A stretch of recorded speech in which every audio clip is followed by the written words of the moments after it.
Hey everyone, and welcome back to the kitchen. Look at these beauties. If there's one smell that instantly transports me to springtime, it's the glorious aroma of freshly baked hot cross buns. And trust me, you need this recipe in your life. Forget dry, bland buns. Today, we're making the ultimate hot cross buns. Incredibly soft, perfectly spiced, loaded with fruit, and of course, those iconic crosses and a gorgeous sticky glaze. So, if you're ready to fill your home with the most incredible scent and bake up a batch of pure deliciousness, hit that like button, subscribe if you haven't already, and let's get baking. Now, you might have tried hot cross buns before, but this recipe? It's a game changer.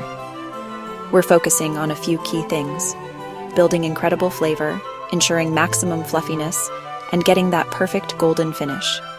I'll walk you through every step, from activating your yeast to that final glaze. All right, let's talk ingredients.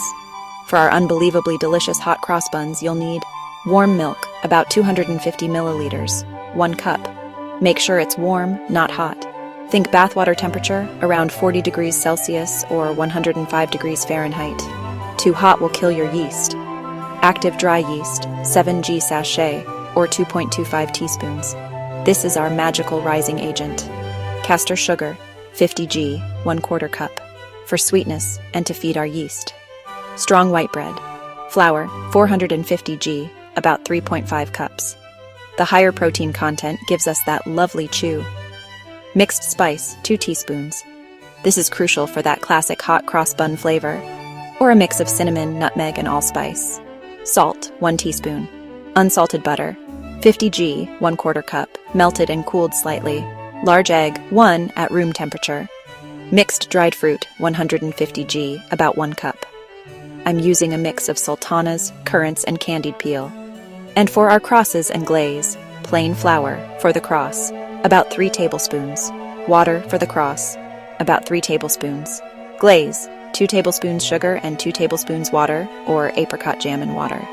First up, let's get our yeast ready to party. In a jug, combine your warm milk, a teaspoon of the sugar, and your yeast.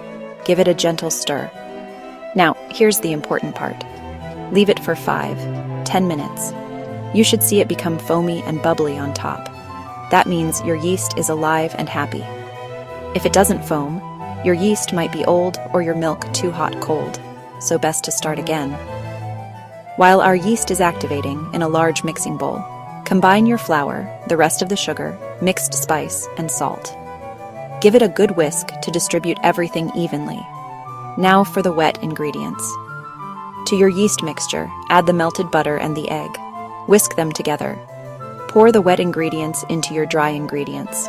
If you're using a stand mixer with a dough hook, mix on low speed until a shaggy dough forms. If mixing by hand, use a sturdy spoon or your hands to bring everything together.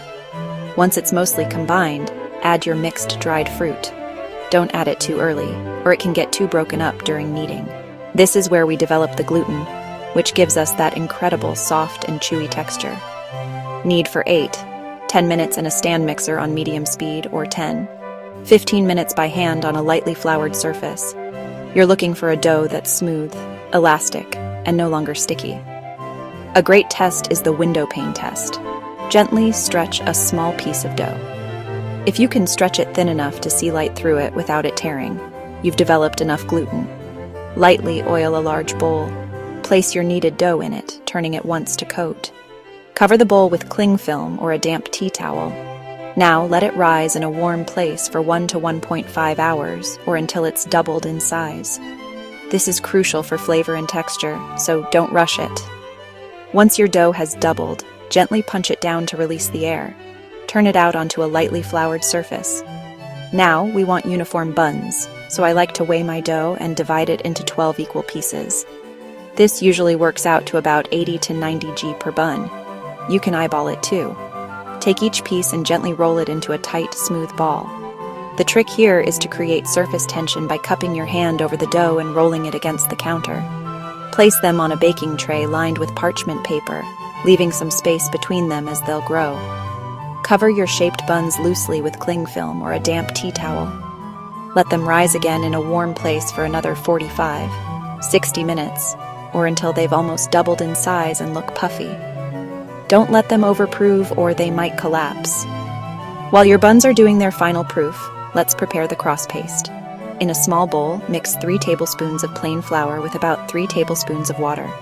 You want a thick, pipeable paste, not too runny, not too stiff. Adjust water if needed. Once your buns are risen, carefully spoon the paste into a piping bag or a small plastic bag with the corners snipped off. Pipe a neat cross on top of each bun. Try to make them as straight as possible. Preheat your oven to 190 degrees Celsius, 375 degrees Fahrenheit. Fan convection, or 200 degrees Celsius, 400 degrees Fahrenheit, conventional. Bake for 15-20 minutes, or until they're beautifully golden brown on top and sound hollow when tapped on the bottom. As soon as the buns come out of the oven, they need their signature shine.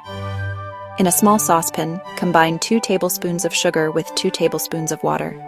Heat gently until the sugar dissolves. Alternatively, you can use apricot jam, warmed with a little water and strained for a super glossy finish. Brush this warm glaze generously over the hot buns. It will give them that beautiful sheen and a lovely sticky sweetness. Let them cool on a wire rack for a few minutes, if you can resist. These are truly best served warm, ideally split open and perhaps with a little butter. Let's try one. Oh my goodness. The spices, the plump fruit, that incredible softness, and that sweet glaze. This is pure perfection. They're fluffy, fragrant, and just scream springtime.